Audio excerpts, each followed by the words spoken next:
Wheaton has a lot of tradition, and one of the traditions, of course, is the classes being involved in new projects on our campus. A number of the very nice things on our campus have been given to us by the graduating classes, and Westgate was one of those gifts, a gift from the class of 1938. Well, I've been looking forward to this for 55 years, and I welcome you, most of you not having been born until quite a bit after this event took place, when this was first put into the gate.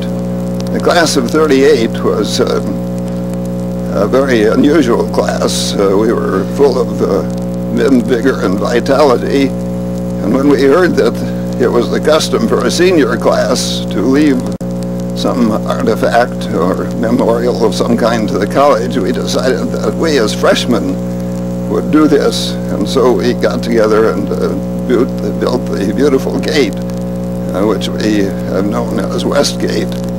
It was unusual in that it was architected by a member of our class who had had some architectural experience, and it was unusual in that it had a double curve, both the sweep outward and the sweep upward. A beautiful gate, and I'm so glad to hear from Bruce that it's going to be the same design in the new gate as it comes up. I've been trying to remember what's in the stone. I put it there. I had the honor of being the chairman of the committee that built the gate, and so I had the honor of putting it in. I hope that with Bruce as our new architect that we can last 100 years this time, and we should start a new tradition of opening these things every 100 years.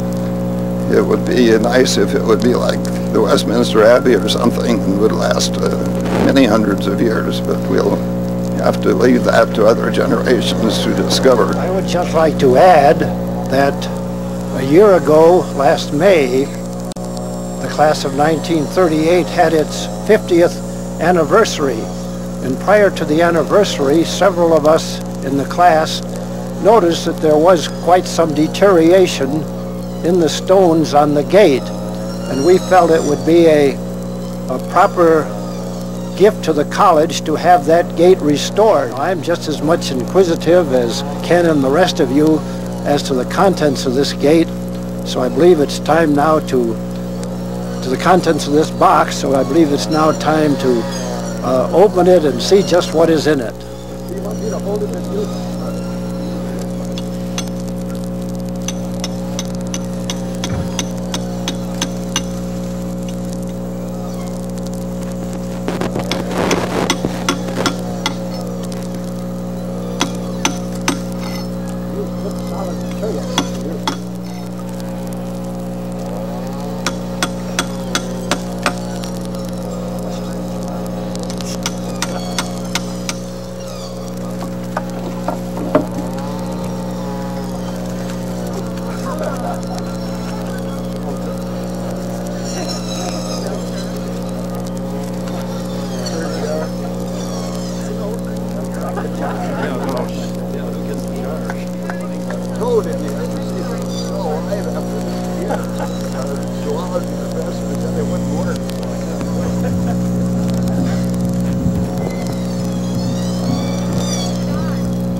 As I started to say, the dinks were an initiation process which freshmen were required to wear, and when they were to wear them all times on campus. And when an upperclassman saw a freshman wearing a dink, the upperclassman would say the word dink, and the freshman would then have to point to the button on top of the cap. So that is the history of the dink. You want to comment on the record? This is the record from April 3, 1935. So apparently this was the latest issue. I haven't had time to look through this yet to indicate whether it tells about the gate, but at least this is,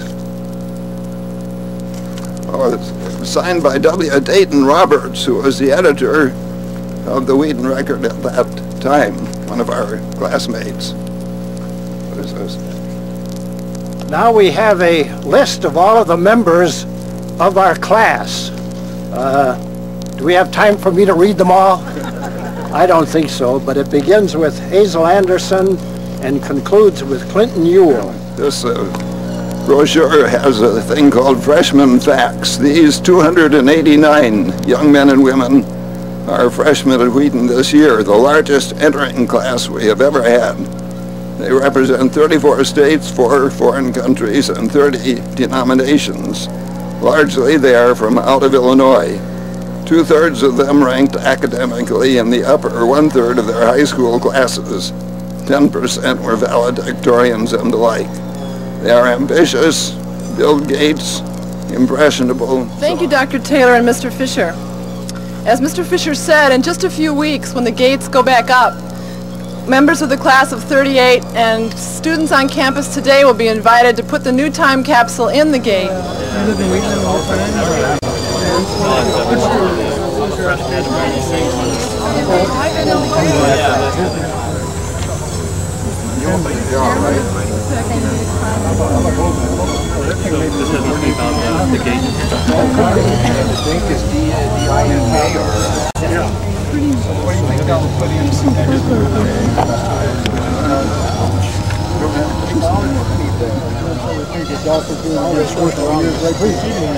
I looked at the movies and it restarted immediately.